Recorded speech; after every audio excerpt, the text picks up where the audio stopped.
caso con la base de datos de MongoDB.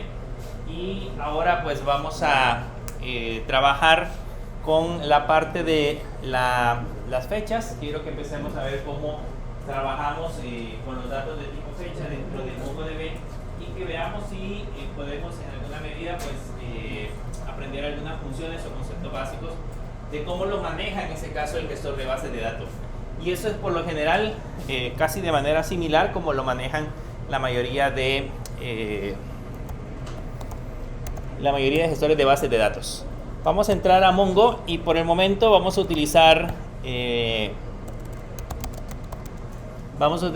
la base de datos School. Entonces vamos a poner en uso School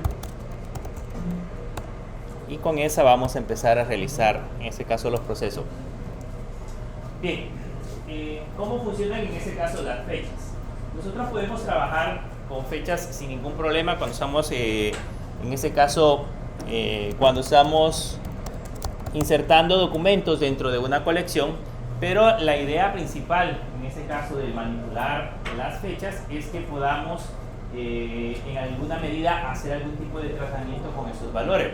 En nuestro caso, por ejemplo, vamos a trabajar con el primer usuario para empezar a agregar alguna información, así que le vamos a poner db.usuarios.findOne. Y vamos a trabajar ahí con el primero que se llama, en este caso, Juan Manuel.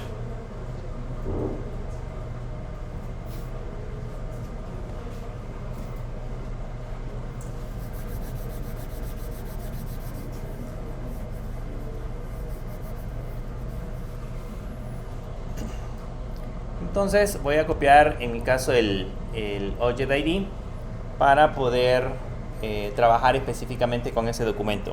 Lo que vamos a hacer con ese documento es que le vamos a agregar con el update one, le vamos a agregar para el caso le vamos a agregar una fecha y con esa vamos a estar trabajando. Entonces ahí ya pusimos el Object ID y luego acá pues vamos a colocar el respectivo operador que sería el operador set y le decimos que vamos a agregar un campo que se va a llamar fecha de nacimiento, 2 puntos, y ahí vamos a empezar a ver cómo funciona.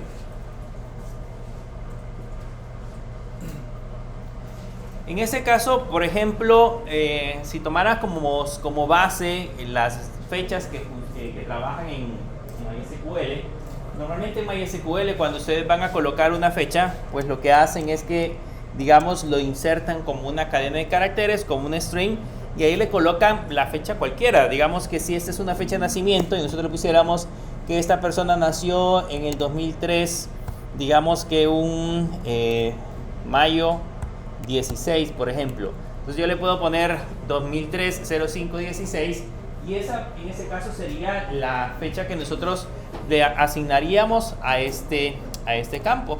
Y sin ningún problema aquí nos lo va a insertar. Si le damos Enter, ahí va a aparecer el registro justamente en el documento que acabamos de revisar. Si lo revisamos, le podemos poner db.usuarios.findOne y acá pues ya le podemos colocar como filtro, en este caso el ID.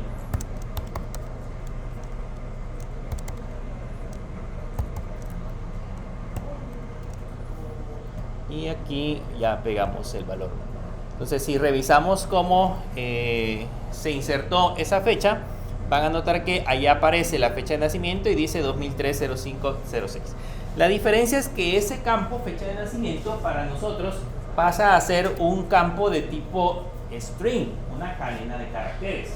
Entonces con esa cadena de caracteres, por ejemplo, no puedo operar, no puedo sacar información de ella para decirles que quiero calcular a partir de la fecha de nacimiento, calcular por ejemplo cuánto es la edad de esa persona, porque en ese caso pues tendría que crear una super fórmula que me permita sustraer los primeros 4 caracteres de ese string y luego sustraer la fecha del sistema y hacer una diferencia, y eso partiendo de que lo único que hacemos es restar los años. Pero por ejemplo, a esta fecha, si ese es 2003, 16 de mayo de 2003, a esta hora, a esta fecha, esa persona no ha cumplido los años que corresponden, le faltan días para llegar a esa edad. Entonces, probablemente ese dato no saldría mal. Y es un poco complicado sacar o empezar a extraer esa información. Y ahí consideramos en este caso solamente fechas. Pero ¿qué pasa si consideramos horas? Porque digamos que yo puedo almacenar dentro de un campo no solamente una fecha de nacimiento, sino que podría almacenar, por ejemplo, la hora de entrada laboral de un empleado. Entonces eso incluye el día, el mes, el año, el mes, el día, horas, minutos y segundos. Y eso me podría servir, por ejemplo, para calcular llegadas tardes, por ejemplo. Entonces todo eso, si lo hacemos con valores de tipo string, pues es un poco complicado. Entonces, ¿qué podemos hacer para trabajar directamente con fechas en el caso de MongoDB? Lo que podríamos hacer, una de las alternativas, es decirle que en lugar de ponerle, en este caso, que sea igual a fecha de nacimiento y una cadena de caracteres, podríamos utilizar la función date. Esa función date es una función de JavaScript. De hecho, en la parte de JavaScript, ustedes pueden manipular fechas del sistema haciendo uso de la función date. ¿Okay? Podríamos colocar en ese caso la función date para que pueda realizar justamente ese proceso.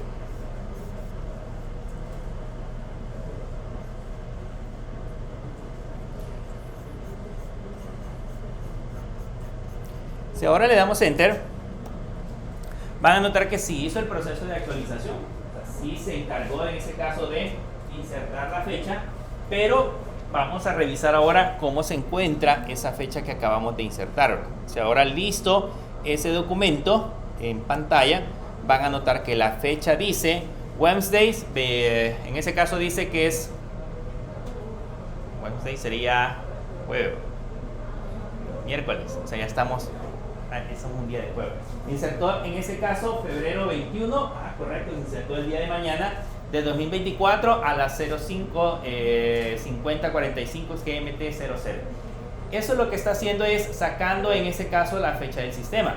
Si nosotros vamos a revisar, le voy a digitar aquí el zip, lo voy a hacer yo en este caso, y si pongo en el sistema el date, van a notar que en mi computadora, en el caso en su máquina, ya tenemos 21 de febrero a las 12 horas, digamos, o a la medianoche con 51 minutos. Esa es la hora UTC, que es la hora universal. Ya vamos a hablar acerca de esas zonas horarias. Pero en este caso nos damos cuenta que nos está generando una fecha que sigue siendo, en este caso, un string.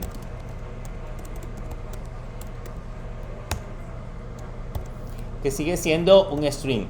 Y ese string pues no nos sirve de nada, porque de igual manera ahí tendríamos todavía que hacer cálculos más complejos para poder sustraer el año, para poder sustraer el día, entre otras cosas. Entonces, ¿cuál es la manera correcta en la que nosotros podemos decirle a MongoDB que ese campo almacene una fecha, pero en el formato en el que lo reconoce, en ese caso la base de datos? Pues acá lo que tenemos que hacer es que en el momento de colocarle el date, le agregamos la palabra new y le ponemos new date. ¿Se acuerdan para qué sirve la palabra new o qué representa la palabra new? Crear un objeto a partir de una clase. Básicamente ese date es la clase que maneja fechas en JavaScript. Entonces estamos creando un objeto a partir de esa fecha. Si estamos creando un objeto, significa que ese objeto, por lo tanto, va a tener propiedades, va a tener métodos, va a tener ciertas características con las cuales nosotros podemos operar. En otras palabras, básicamente dentro de ese campo almacenamos un objeto de tipo fecha. Si ahora le damos enter, van a notar que sí, ya se actualizó. Y si revisamos la diferencia ahora de cómo podemos mostrar en ese caso la fecha, van a notar que ahora dice la palabra isodate, ¿okay? Dice isodate 2024-02-21, aparece la letra T 005319.10. Punto 109 Z. Esta en este caso es la fecha en el formato que lo maneja para el caso JavaScript. Con el hecho de que tenga la palabra isodate, con eso le indica de que lo que tenemos ahí es un objeto de tipo fecha. Y el formato de la fecha está representado de esta forma: año, mes y día. Luego la T sirve para separar la fecha de la hora. Y luego después sigue horas, minutos, segundos, y ese punto son milésimas de segundo. O sea, yo podría también agregar las milésimas de segundo si queremos hacer exacta la hora. Y la Z lo que representa es la zona horaria o el formato en el que nosotros almacenamos las fechas. Normalmente las fechas se almacenan en formato UTC. ¿Okay? El formato UTC lo que pretende es que, digamos, a nivel internacional las fechas y las horas sean reconocidas bajo ese formato. Eso significa de que, por ejemplo, nosotros en El Salvador, cuando veamos una fecha de tipo UTC, sea la misma en cualquier parte del mundo. ¿A qué me refiero con esto? Por ejemplo, nosotros en formato UTC estamos a menos 6 horas.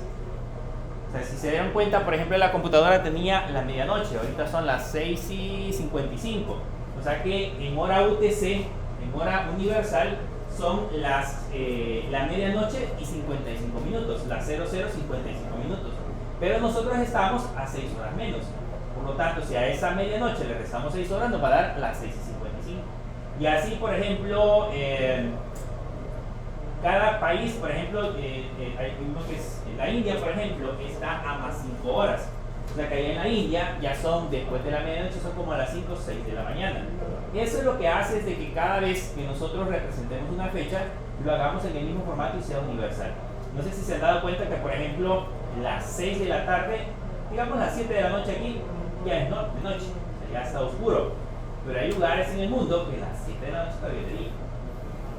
No sé si han escuchado eso, que hay, por ejemplo, lugares que las 10 de la noche, hasta las 10 de la noche más o menos, empieza a anochecer.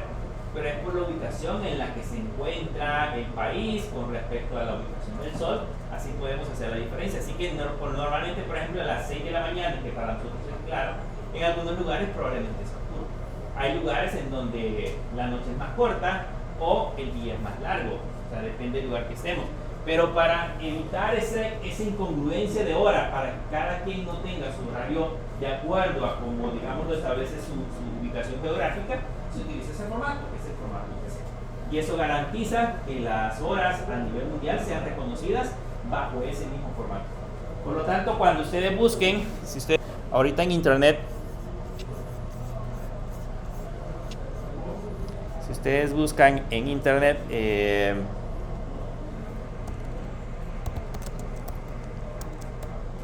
si ustedes buscan la hora UTC,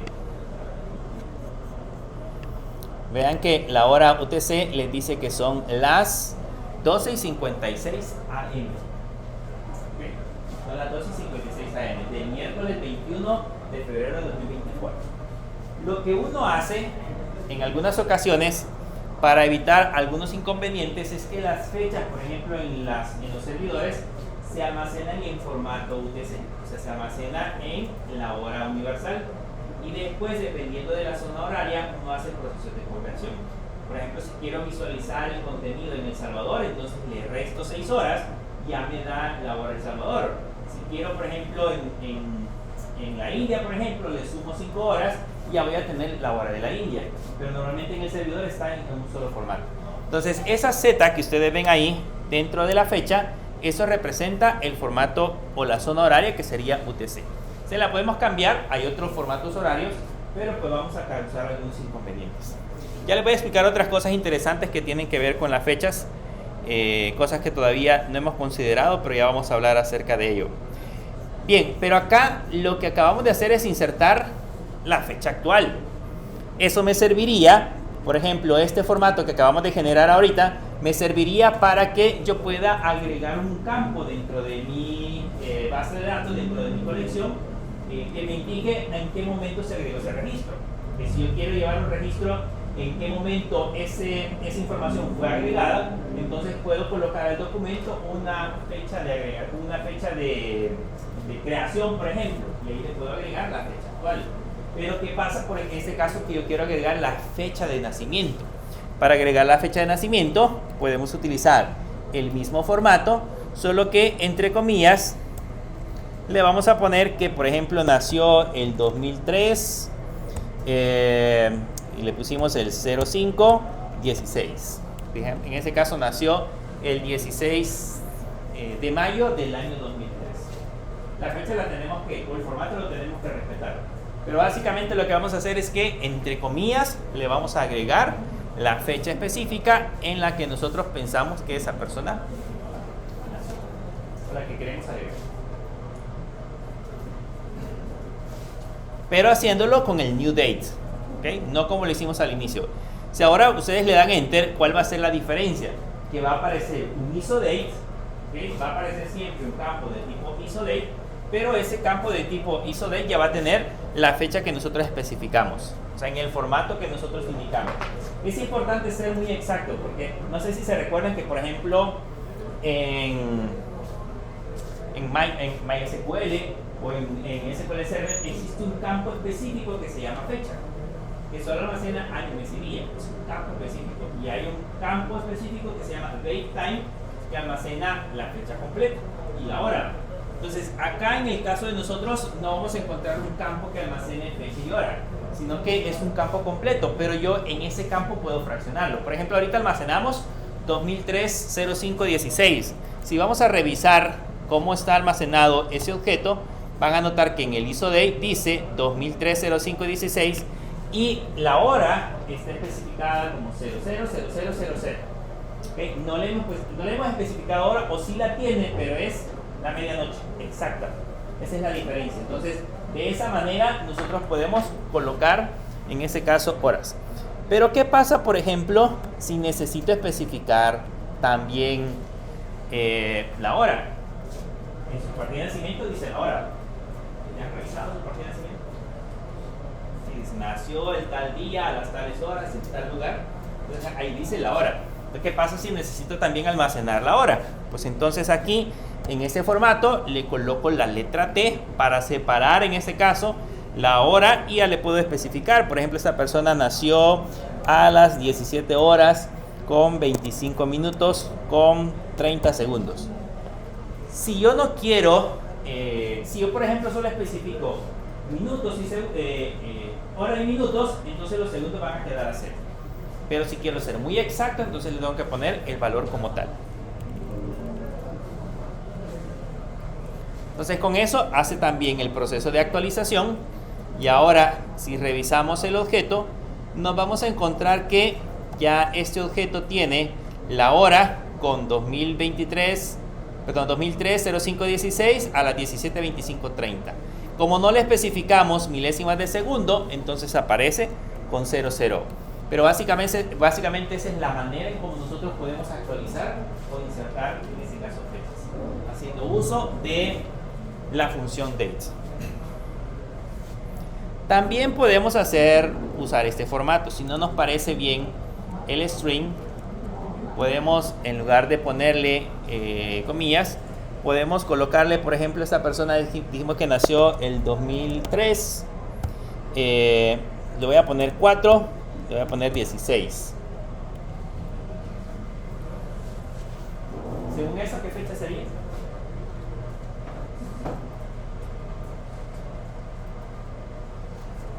¿Qué fecha sería? ¿Sería abril? Probemos, solo probemos. Ahí dice abril. En teoría, para nosotros visualmente sería abril. Acuérdense que ahorita ya no estoy utilizando comillas. Una cosa diferente es cuando lo coloco entre comillas, porque en el caso de los strings, pues yo especifico la fecha exacta. Pero en este caso, si le doy enter, vean lo que sucede. ¿Qué fecha aparece en esta parte de acá? Dijimos que era abril y aparece mayo. Curiosamente, al programador o a quien se le ocurrió crear, en este caso, los formatos de fecha y específicamente en el mes para JavaScript, decidió que los meses se empiezan a contar desde 0. ¿Okay? Así que el mes 0 debería de ser enero, el mes 1 debería de ser febrero y así sucesivamente. Por lo tanto, el mes 4 es mayo, no es abril como nosotros lo hemos representado. Entonces, ese es el único inconveniente si nosotros utilizamos este formato, que en el mes yo debo de especificar los valores considerando que el primer mes es 0. Esa es la única diferencia. De ahí lo demás sigue siendo igual. Así que es algo que debemos de tomar en cuenta cuando ya estemos trabajando directamente con fechas si en el caso, por ejemplo, lo que estamos haciendo es usando el formato que normalmente reconoce JavaScript. ¿Qué pasa, por ejemplo? Bueno, digamos que aquí en lugar de 4 le pongo 11. Debería de aparecer 16 de diciembre. Vamos a ver. 16 de diciembre. Pero ¿qué pasa si pues se me ocurrió ponerle 12?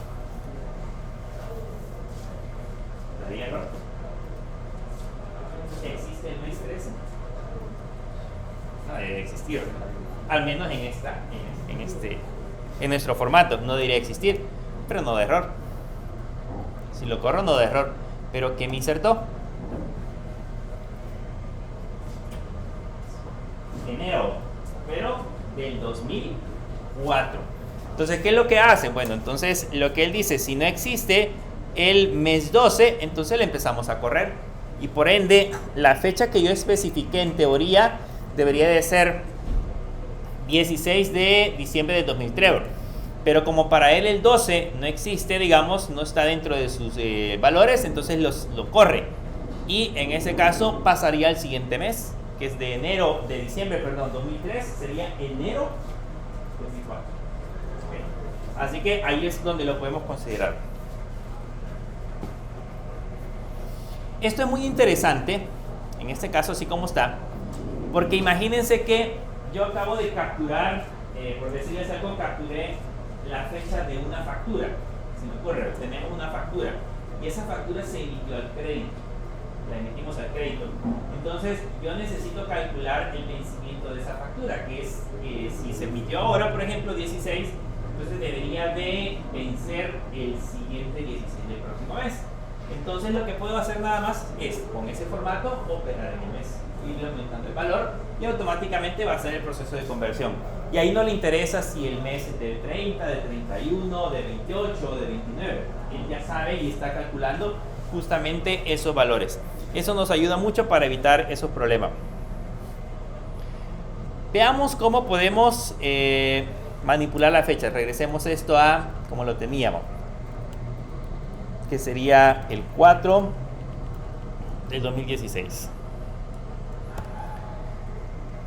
¿Cómo puedo hacer para, por ejemplo, obtener ciertos valores de esa fecha? Una manera de hacerlo. Más adelante vamos a ver dentro de MongoDB una librería o un complemento que se le conoce como el Aggregation Framework, y ahí vamos a aprender a hacer manipulación de datos un poco más complejos.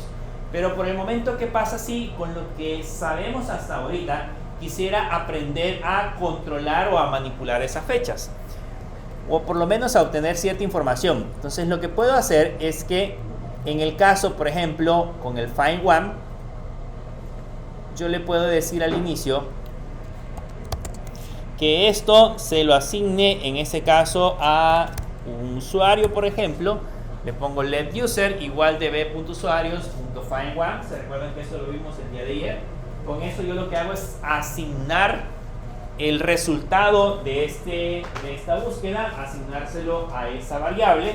Por lo tanto, allí ya voy a tener una variable como tal. Si lo doy enter, ya tengo la variable user,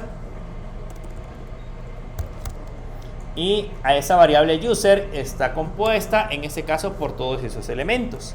Como está compuesta por todos esos elementos, yo le puedo poner user punto y acá puedo tener fecha de nacimiento. ¿Okay? Tengo acceso a esa fecha de nacimiento, y con esa fecha de nacimiento, como les dije al principio que eso era un objeto, cuando lo manipulamos como objeto era un objeto como tal, yo le puedo colocar punto, y después del punto, si presionan la tecla tab 2 veces, le va a dar todo eso. ¿Okay? Colocan fecha user punto fecha de nacimiento. Esa cosa se reinicia acá. Es un precedente.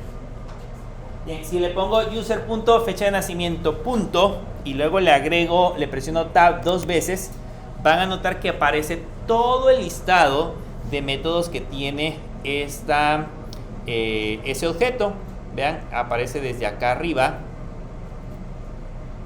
Aquí aparecen todos estos elementos. Significa de que, por ejemplo, yo puedo ponerle un get date.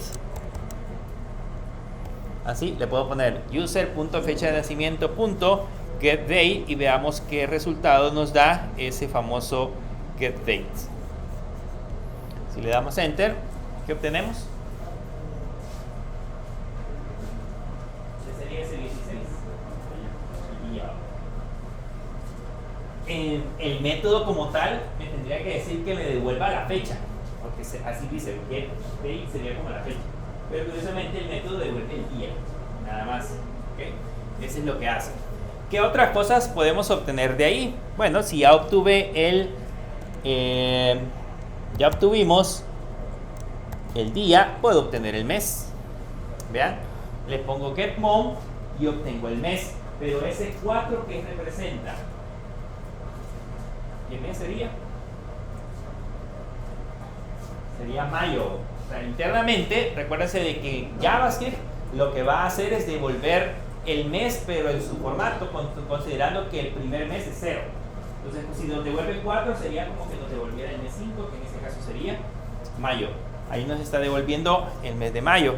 Y también nos permite devolver, por ejemplo, el año.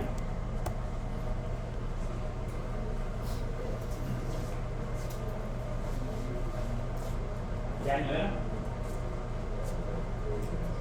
2003. Y ahí dice, no coincide.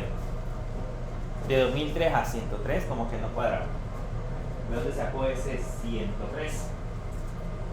Le vamos a cambiar la fecha para que vean de dónde saca ese 103. Solo para que vean, vamos a regresar al update, donde teníamos la fecha completa. Así. Y acá le vamos a poner que nació en el año de 1995. Fíjense bien, 1995, 16 de mayo de 1995. Esa es la fecha en que nació. Vamos a ver qué pasa. Hace la actualización. Yo puedo de nuevo volver a colocar el let para volver a asignar ese valor a la variable que ya habíamos definido, que en ese caso era user. Va a tener en ese caso la fecha.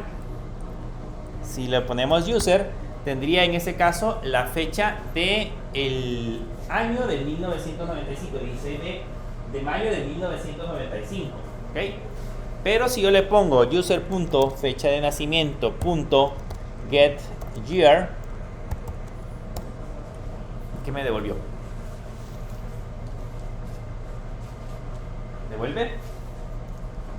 95.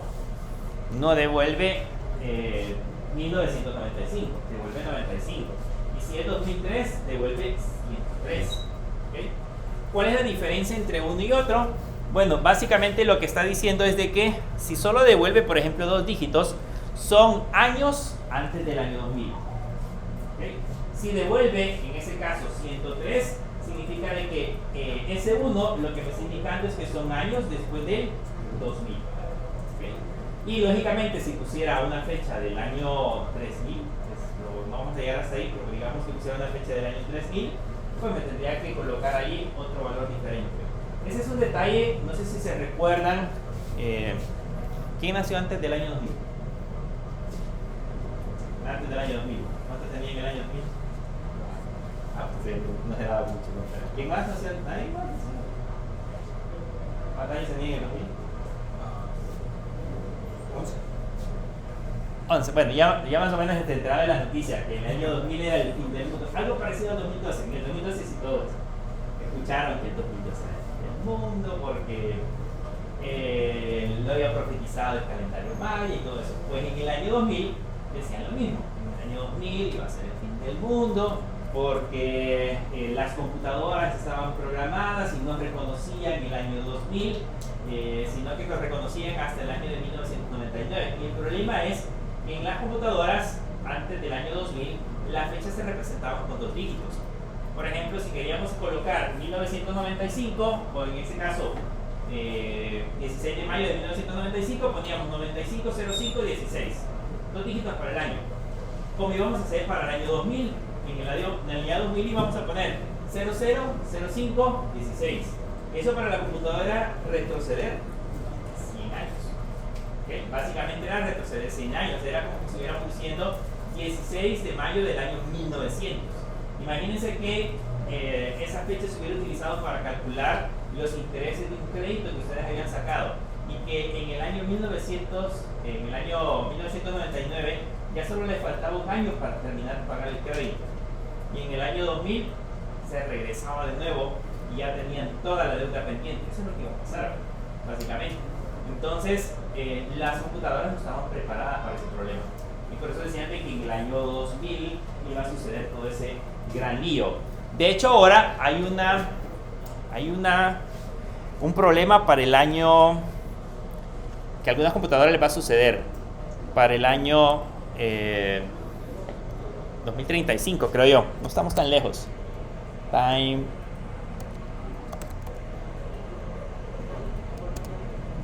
En 2035 creo que es.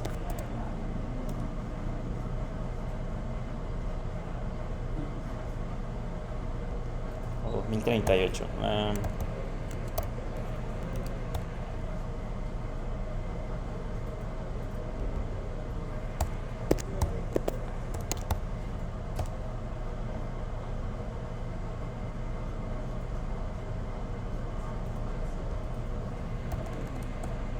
Déjeme buscar la animación para que lo podamos ver. Sí, el 2038. Entonces, en el 2038,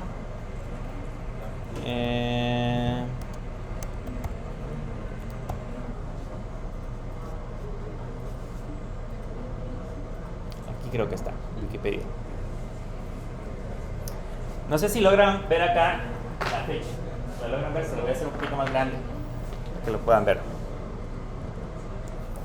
Esta es la fecha que está acá ahora, y lo vamos a actualizar para que vean lo que va a suceder en el 2038 en algunas computadoras si el problema no se resuelve. Esta es la animación, y aquí están transcurriendo los segundos. El 2038, el 19 de enero del 2038, y vean lo que va a suceder en ese cambio del 2038. ¿Qué pasó? ¿A dónde regresamos? A 1901. ¿Okay? Regresamos a 1901, ¿se imagina? El caos que va a suceder en las computadoras. Y ahí eso se debe mucho al límite con el que están creadas las fechas. Esto que ustedes ven acá son la cantidad de bits. En este caso hay 1, 2, 3, 4. Las fechas están representadas con 4 bytes. Y todos estos son los bits. Cada vez que se incrementa uno de esos bits, básicamente lo que hace es incrementar un segundo. Eso representa un segundo. El problema es que estos, cuando llegan a un límite, cuando llegan al final, este valor que tenemos acá, que es este 1, representa valores negativos. Y ese valor negativo se convierte en el año 1901. Entonces, si no cambian el límite, si por ejemplo en lugar de utilizar 4 bytes, utilizan 6 bytes u 8 bytes, este problema se va a dar, y todas las computadoras que utilizan este sistema van a regresar. Así que en el año 2038, casi todos vamos a estar, esperaría yo. Entonces vamos a encontrar probablemente ese caos. Ya lo están solventando. La ventaja es que ahora, pues con todos los problemas y los avances tecnológicos, ya se está solventando. Pero computadoras viejas que utilizan sistemas operativos no actualizados probablemente tengan ese inconveniente y van a regresar justamente a ese valor. En ese caso, nosotros lo que guardamos acá dentro de MongoDB es un formato de ese tipo. Básicamente, esa fecha que tenemos acá, este ISO-date, es como un timestamp que le puede llegar a suceder lo mismo para el año 2038. Así que eso se tiene que cambiar en alguna medida para evitar ese problema. O sea, ¿quiénes van a colapsar? Pues los bancos. ¿Okay? Las personas que tienen créditos en el 2038 se les regresa, por ejemplo. Algunos cálculos con fechas van a regresar y va a ser un caos. Entonces, si no se arregla, por eso tiene que trabajarse en ese problema. Pero eso es interesante saberlo internamente para que estemos preparados para ese entonces. Hay otra cosa que tenemos acá. Pónganle get date.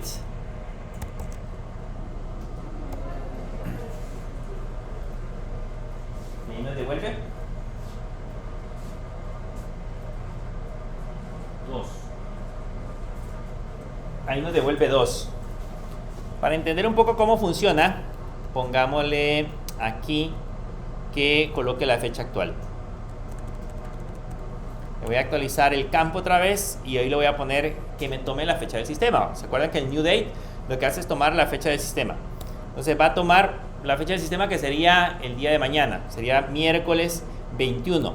Y veamos ahora, volvemos a asignarlo a la variable.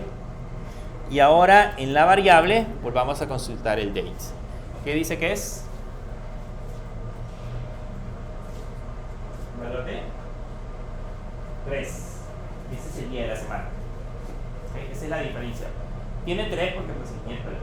Entonces estamos hablando de empezando de 0, domingo, lunes, martes, miércoles. Entonces 0, 1, 2, 3. Ese es el valor que devuelve, que tenemos ahí. ¿Para qué nos sirve? Pues igual, si de una fecha yo quiero saber qué día de la semana es, lo puedo hacer también con la función getDate. Y así podemos encontrar varias cosas, como por ejemplo, qué pasa si yo quiero ponerle, por ejemplo, un getTime. Vean que ahí me devuelve ese número que tenemos ahí es un número muy grande.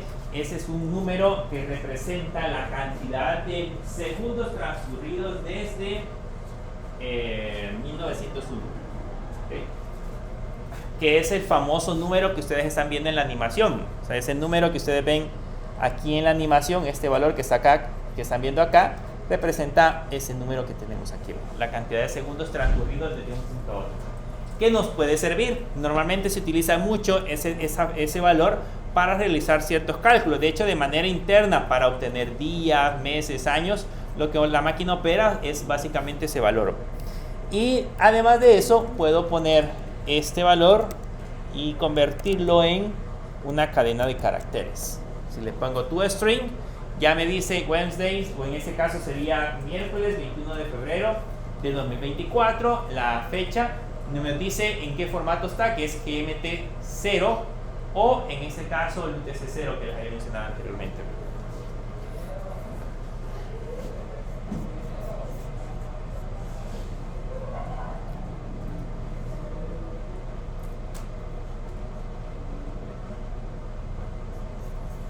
¿Preguntas? Dígame. Por ejemplo, estaba viendo las funciones, ¿verdad? Hay uno que se llama Full Year, y eso sí da el año. Ese sí da el año completo. En el caso, si le ponemos Full Year, sí aparece el año completo. De hecho, aquí si ustedes le ponen el punto, hay un montón de datos y hay uno que se llama Full Year.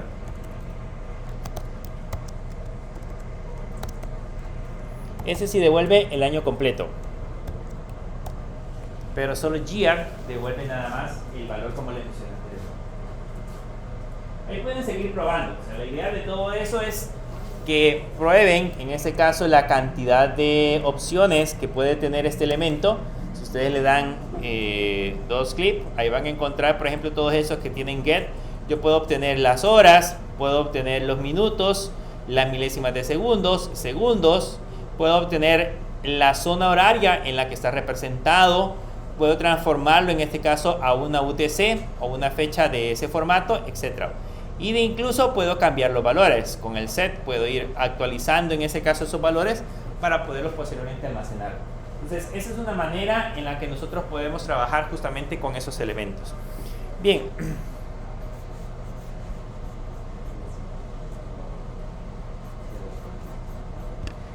Si quisiéramos, en lugar de utilizar, digamos que en lugar de utilizar en ese caso el new date, quisiéramos utilizar otra función. Aquí, en lugar de ponerle new date, podemos utilizar isodate, que hace exactamente lo mismo. Y allá no le ponemos new date, sino que nada más le ponemos isodate, y eso también hace el proceso de insertar o actualizar en ese caso una fecha. Cualquiera de las dos maneras, la diferencia es que la función date es como la función heredada de la parte de JavaScript. Aquí le damos enter, ahí hace el proceso de actualización, y si revisamos en ese caso el registro,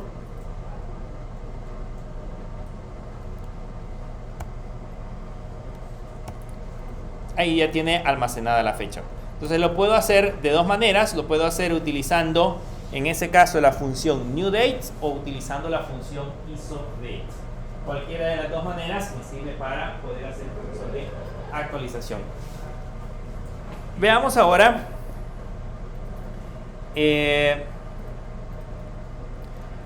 ahora cómo puedo hacer para filtrar. Digamos, cómo puedo hacer para obtener todos los registros de las personas que nacieron el 16 de mayo de 1995. Probemos. Le voy a poner db.usuarios.find y acá en el filtro vamos a colocar la fecha de nacimiento. Dos puntos. Lo puedo hacer de las dos maneras. Puedo utilizar en ese caso el newDate y ponerle el año sería 1995, el mes sería 4, el día 16. Lo puedo hacer de esta manera si yo quisiera. Y si le damos Enter,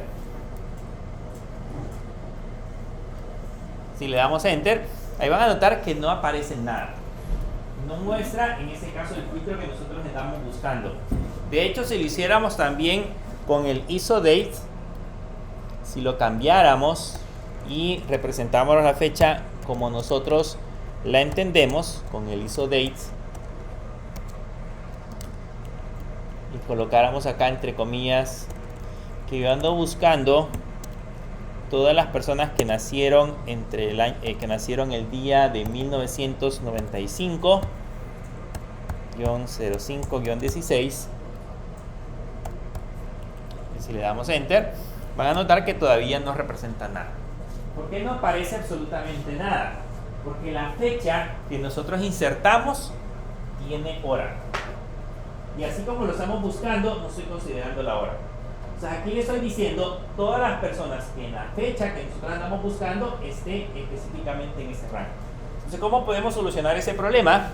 Pues regresemos ahora a actualizar el registro y no le pongamos hora, solo pongámosle la fecha.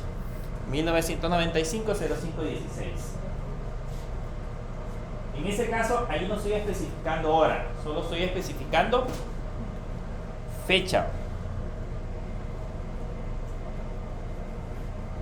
Solo estamos especificando fecha. Si le damos Enter, ahí se va a actualizar. Y si ahora buscamos bajo ese formato, que serían todas las personas que nacieron el 16 de mayo de 1995, nos debería de aparecer al menos un registro. Entonces, ¿cuál es la diferencia? Que si nosotros lo hacemos especificando hora, vamos a tener que ser específicos de la búsqueda que vayamos a realizar. Pero si lo hacemos solamente indicando la fecha, entonces lo podemos colocar de esa manera. Entonces acá, si ahora le damos Enter, vean, ahora sí ya aparece un registro.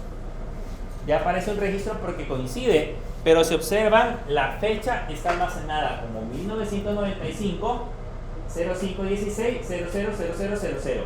Si aquí tiene todo 00, entonces va a coincidir. Básicamente la consulta tal cual la tenemos acá me dice que estoy buscando todos los registros que hayan nacido a la medianoche de ese día. Normalmente, por ejemplo, si trabajamos con, digamos una fecha, digamos que trabajamos con fechas de facturas, por darles un ejemplo, que es lo que normalmente vamos a encontrar. La fecha que colocamos en la factura normalmente no lleva hora, solo lleva la fecha. Entonces, si yo voy a grabar la fecha, entonces, y quiero mostrar todas las facturas emitidas en esa fecha, lo puedo hacer así. Ahora, el problema es cuando tengo, digamos, valores donde he almacenado la hora. Ahí sí, ¿cómo vamos a hacer para establecer las condiciones? Para tener un ejemplo más claro de este proceso, vamos a importar, en este caso, una base de datos un poco más compleja. Entonces, vayámonos a Internet y pongan acá MongoDB Samples Database. Y eso nos va a llevar al sitio de GitHub.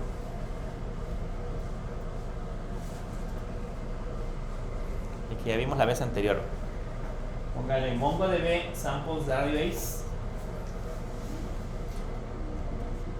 ¿sí? Tienen que ir en la búsqueda y luego buscan el sitio donde empieza con github.com y van a llegar a esa pantalla.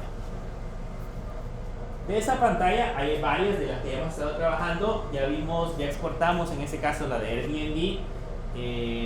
Hoy vamos a exportar una que dice supplies. Eso tiene que ver con ventas. Esta que dice sample supplies. Entonces háganle clic a sample supplies. Y aquí le hacen clic a este archivo que dice sales.json y en view RAM.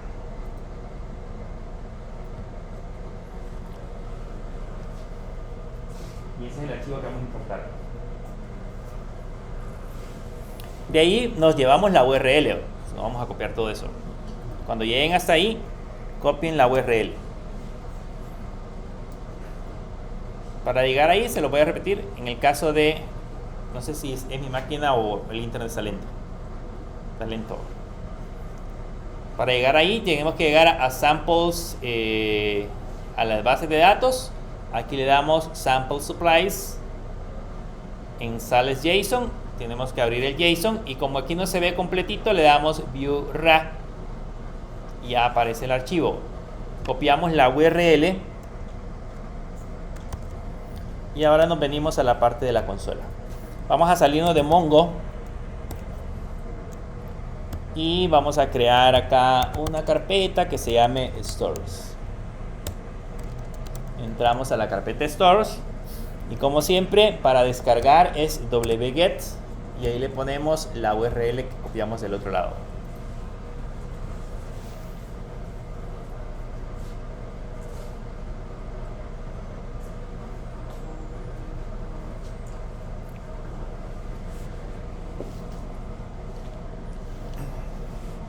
Ahí solo pegan la URL, le dan enter y se tiene que descargar. Si el internet está lento, no sé qué tanto se tarda. Creo que es pequeña, el archivo es pequeño.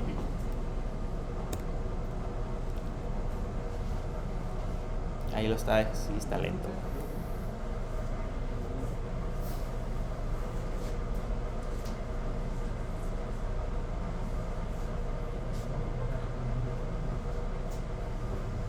¿A quién le descargué ya?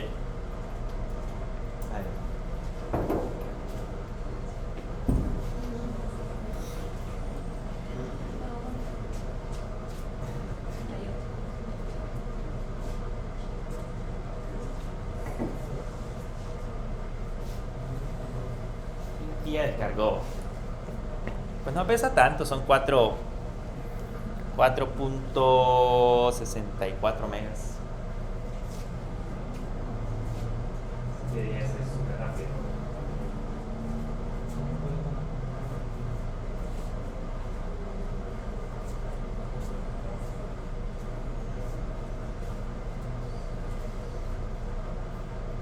Sí, tiene wifi. Sí. No, no empieza ahí se queda. Pero sí tiene internet. Sí.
Ya lo descargó, sales.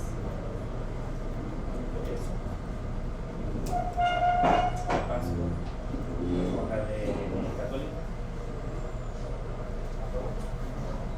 Y le pego su mano ahorita. Ok, campeón.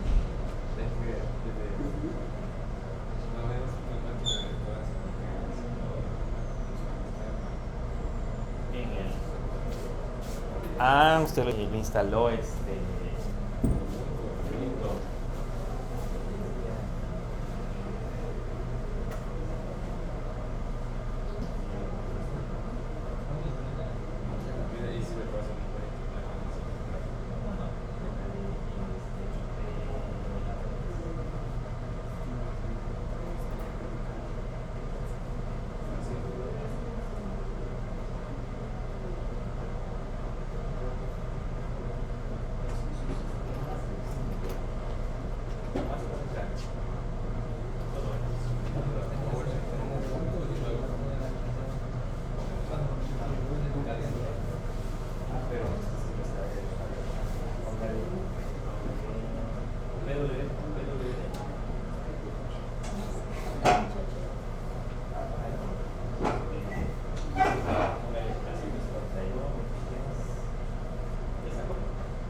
Es probable.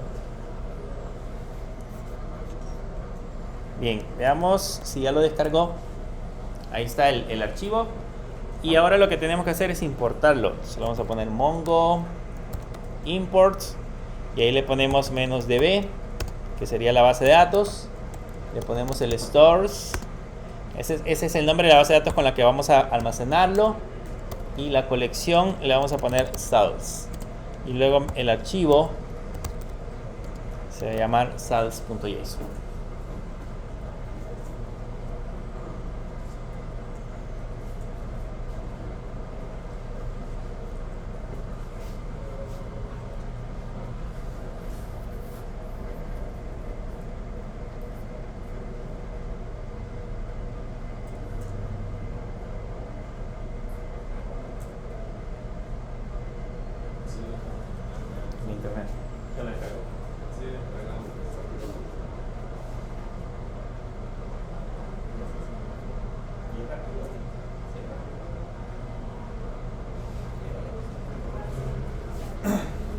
Bien, este comando lo vamos a estar utilizando muy a menudo para que se lo vayan memorizando.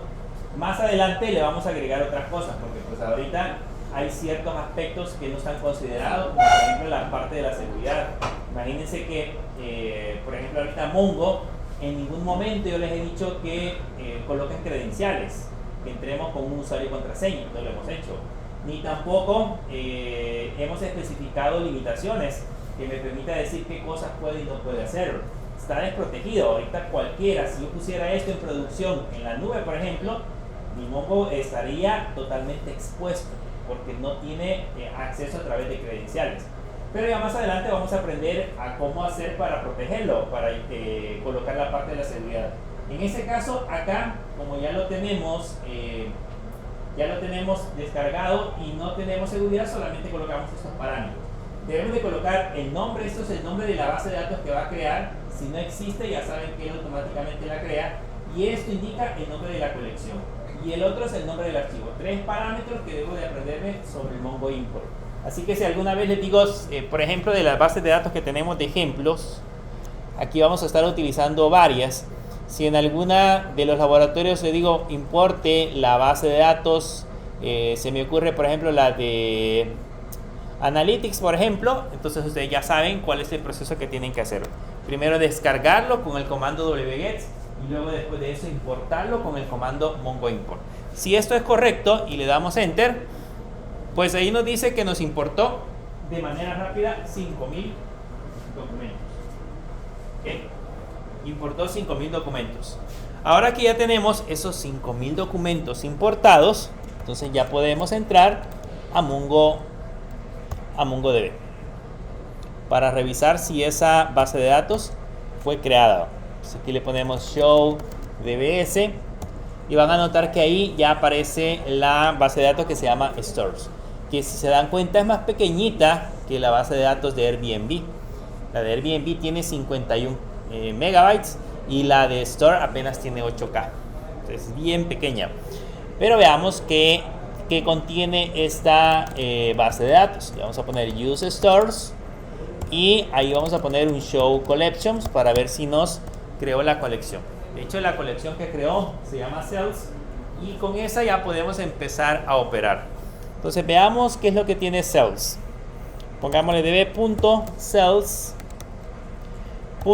y analicemos solo el primero porque ese tiene 5000 documentos. No nos vamos a poner a examinar los 5000 documentos. Examinemos solamente uno. Denle en enter y vamos a revisar qué es lo que contiene ese documento. Si empezamos a revisar desde acá, pues tiene un Object ID, como todos, tienen Object ID en la parte superior que corresponde en este caso al ID del objeto.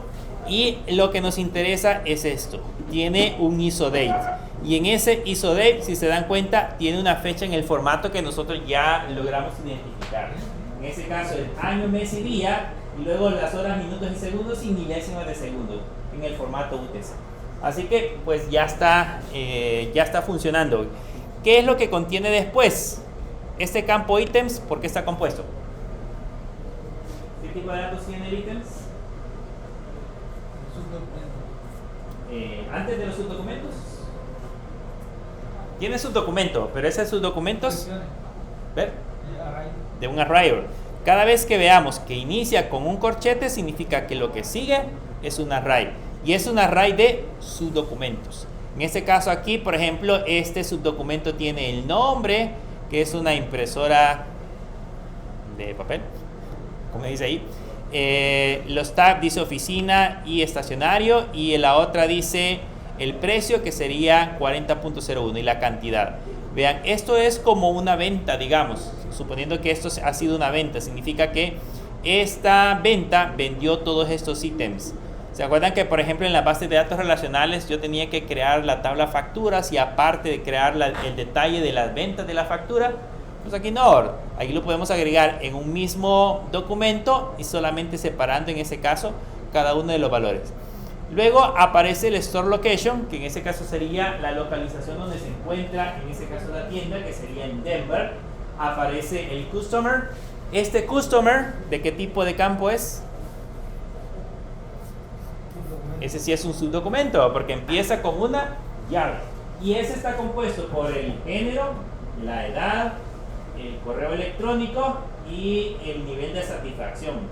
Y luego abajo aparece si ha utilizado un cupón y el método de pago que se utilizó para esa venta. Esos son los datos que contiene esa base de datos que se llama Sales.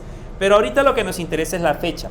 Así que hagamos un filtro, ahora sí solo con el comando find, y pongamos nada más la que nos interesa, que sería en ese caso la fecha, que se llamaba sale, si no me equivoco, sale dates 2.1. Vamos a analizar solo ese campo de todo lo que aparecen ahí.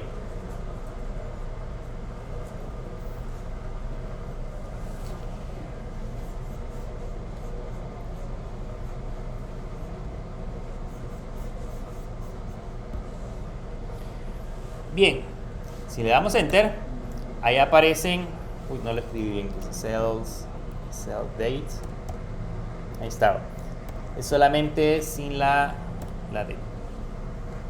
Entonces, si analizamos en ese caso las fechas, ahí están todas las fechas, y vean que hay fechas del 2015, 2014, 2017, 2000, etc. Hay un montón de fechas. Entonces tomemos una cualquiera, por ejemplo, tomemos esta que tenemos acá, 21 de agosto del año 2013. Imagínense que lo que yo quiero es sacar todas las ventas que se han realizado el día, o en este caso el 21 de agosto del año 2013. ¿Cuántos registros se generaron en esa fecha? ¿Cómo puedo hacer? Aquí ya vamos a empezar a utilizar, en ese caso lo filtro, db.sales.find, y ahí establecemos la condición. ¿Cuál es el campo que voy a utilizar? El campo que dice sell date. Y aquí vamos a usar un ISO date, y en ese ISO date le vamos a decir que quiero los, ¿qué fecha decíamos? 2013 08 y era 21 de agosto del año 2013. Esa es la fecha que queremos buscar. Entonces así es como lo vamos a comparar. Le vamos a decir que quiero que me busque todos los documentos que las ventas se realizaron en esa fecha, y vamos a ver los resultados. Vamos a ver qué nos da como resultado.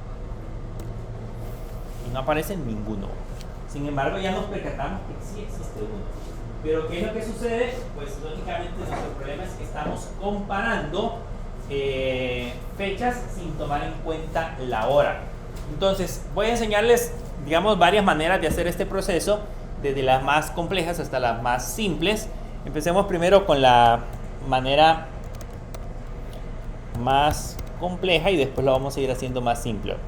Yo puedo decirle que voy a buscar en ese caso esas fechas, pero tengo que especificar un rango. Como en ese caso la fecha guarda la hora, si yo quiero especificar todas las ventas del 21 de agosto del 2013, entonces puedo decirle que me muestre todas las ventas del 21 de agosto del 2013 a las 00 horas hasta las 23 horas de ese día, y con eso voy a poder obtener esos valores. Como es una condición y es un rango, pues entonces puedo utilizar el operador. Puedo utilizar el operador AND, ¿se acuerdan? El operador AND, ¿qué necesita como parámetros? ¿Se acuerdan qué poníamos en el operador AND como parámetro? Necesita un vector. Entonces debo de colocar corchetes. ¿Okay? Yo abro, para estar evitando ese problema, porque aquí vamos a poner una condición muy compleja, le pongo los dos puntos y abro y cierro corchetes. Perdón, corchetes. Y luego coloco el cursor adentro, porque si no, estar después cerrando es complicado. Entonces, en ese listado, pues yo debo de colocar las condiciones separadas por comas. Como la condición es un objeto, entonces ponemos llaves, y abro y cierro llaves y pongo adentro sales date, dos puntos. Necesito que la fecha sea mayor o igual que el 21 de agosto de 2013 a las 0 horas. Entonces, ¿cuál es el operador para mayor o igual? el dólar GT. Entonces abrimos y cerramos llaves y le ponemos dólar GT. Ahí sería solo mayor, y si quiero mayor o igual, dólar GT. 2 puntos, y ahora le especifico la fecha, que sería un ISO date. Abro llaves, abro paréntesis y adentro le colocamos 2013-08-21. Le ponemos la T, la 00, 2.00, 2.00. ¿Ok? Con eso le estoy diciendo que me muestre todos los documentos que la fecha sea mayor o igual que las 23 horas, perdón, que el 21 de agosto del 2013 a las 0 horas. Como es un vector, significa de que tengo que colocar la otra condición. Entonces aquí nos venimos justo antes del corchete y le ponemos una coma. Justo antes del corchete. Ahí, para que no se vayan equivocando, si se dan cuenta, cuando voy moviendo se va poniendo de azul donde vamos cerrando. Este es el último que abrimos. De ahí pongo una coma. Y ahí tengo que colocar la segunda condición. Abrimos llaves y le ponemos sell date, 2 puntos. ¿Cuál es el menor o igual? LTO. Entonces aquí le ponemos llaves otra vez, y adentro de las llaves dólar LTE, 2 puntos, y ahí ponemos otra vez un ISO date, abrimos paréntesis, ponemos comillas y ahí le decimos que sería el 2013-08-21. Le ponemos la T y sería las 23 horas con 59 minutos con 59 segundos.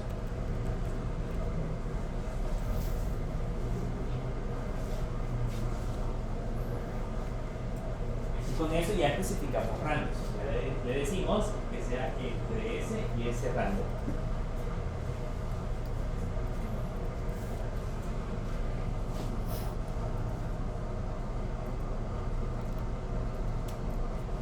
Y si le dan enter, me dicen cuántos aparecen. Si no le dieron, si todo lo digitaron bien, le va a dar error. Si se comieron algún paréntesis, llave, corchete, le va a dar error.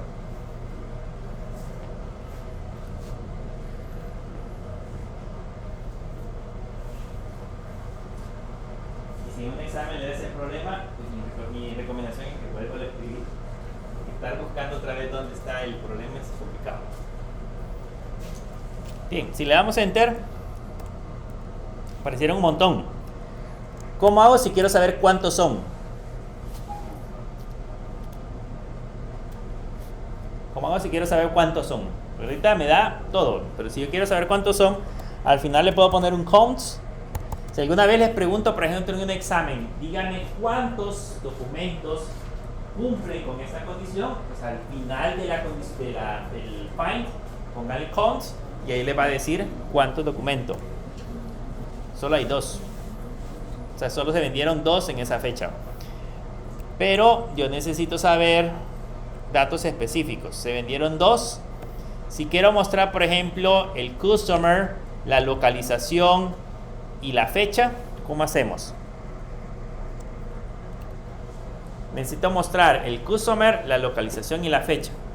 Para eso utilizamos la proyección. Ponemos una coma antes del paréntesis y le decimos: necesito mostrar el customer, 2.1, necesito mostrar la store location,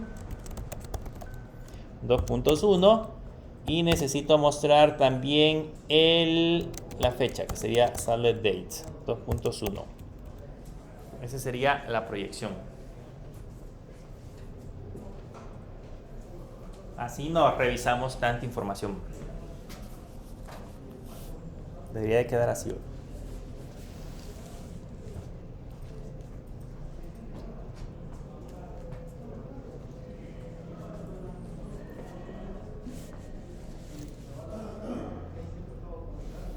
Entonces ahora le damos Enter. Ahí están. Por ejemplo, dice que de ese Object ID o esas ventas se vendieron en esa fecha. Una se vendió a las 11:22 y otra se vendió a las 9:36. El customer solamente dice que es género femenino en ambos casos, una de 53 entre 55, el correo electrónico y el nivel de satisfacción. Y la tienda, una fue en Nueva York y otra fue en Denver. Entonces ya tenemos la información específica de la fecha. Ahí sí ya sabemos cuál es la que se vendió o en qué fecha se vendió. ¿Cómo puedo en ese caso hacer esa consulta más pequeña? Digamos, quisiera hacerla un poco más simple. Pues una manera de hacerla un poco más simple, aquí tenemos la condición, una manera de hacerla un poco más simple es que, por ejemplo, nosotros usemos variables. Yo puedo poner una variable que se llame start date.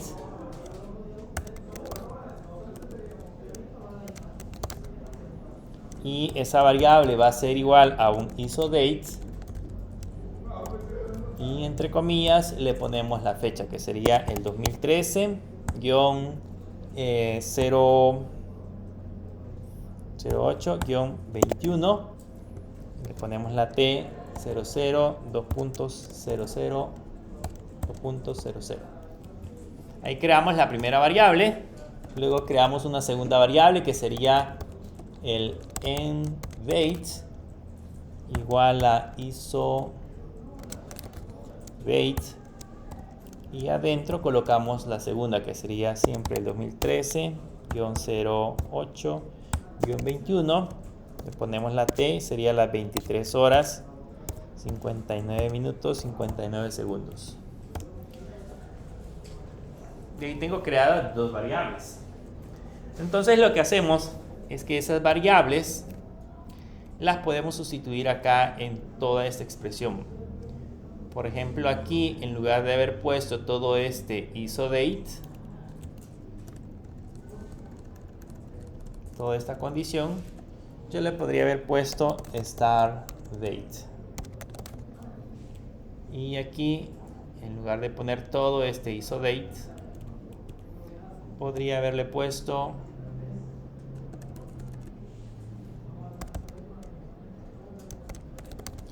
endDate. Y ya se ve más pequeño, más fácil de digerir. Entonces eso puede reducir un poquito la consulta.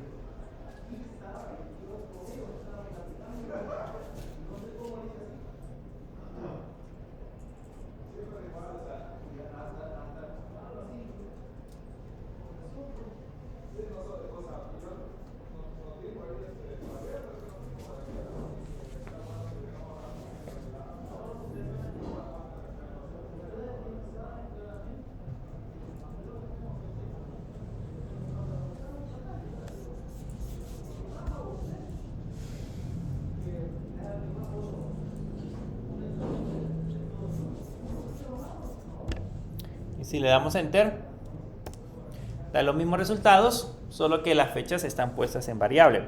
Entonces digamos que el resultado es el mismo, pero pues no colocamos tantos valores dentro de esa condición. Entonces es un poco más simple. Si eso yo lo quisiera ordenar, pues es otra de las ventajas que tenemos con utilizar fechas, porque yo le puedo poner aquí que lo ordene por cellDate 2.1. Y esto los ordenaría por la fecha.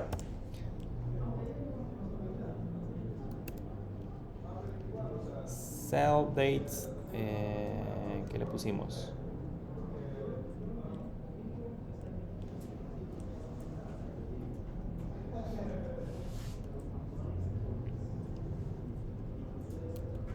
Sería un sort, CellDate. Perdón, esto es un objeto. Tiene que poner un objeto que sería cellDate 2.1 y eso debería de ordenarlo. Y si quiero que lo ordene de menor a mayor, le ponemos un -1 y ahí aparece primero el de las 11 horas. Entonces, eso no lo vamos a poder hacer si la fecha es de tipo texto, ordenarlo por fecha. Si es de tipo texto, lo va a considerar como una cadena de caracteres y lo va a ordenar en ese orden como cadena de caracteres. Entonces, probablemente no aparezcan ordenados como nosotros la necesitamos. Así que esa es otra cosa muy interesante en el caso de las fechas. Vamos a aprender a hacer estos filtros que les acabo de mostrar. Hay unas funciones, por ejemplo, propias de MongoDB que se pueden utilizar, pero con otra librería, con otro complemento de Mongo, que lo vamos a ver más adelante. Se llama el complemento se llama Navigation Framework. En ese podemos hacer procesos más complejos con la parte de las colecciones, pero ahí hay otras funciones especiales que permiten, por ejemplo, colocar rangos más simples. Ahorita es una condición un poco más compleja. Si se dieron cuenta acá, pues ahí le pusimos un montón de condiciones o un montón de datos para poder devolver esos valores. Bien, ¿preguntas? ¿Dudas?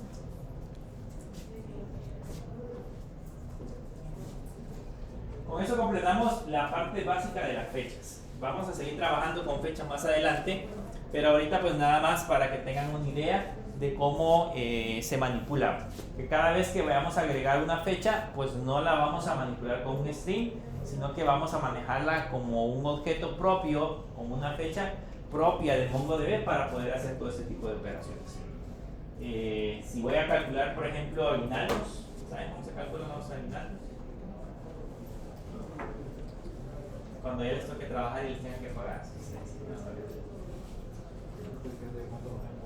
Depende de cuántos años haya trabajado. Según la ley, depende de la cantidad de años que haya trabajado, así le pagan la cantidad de días.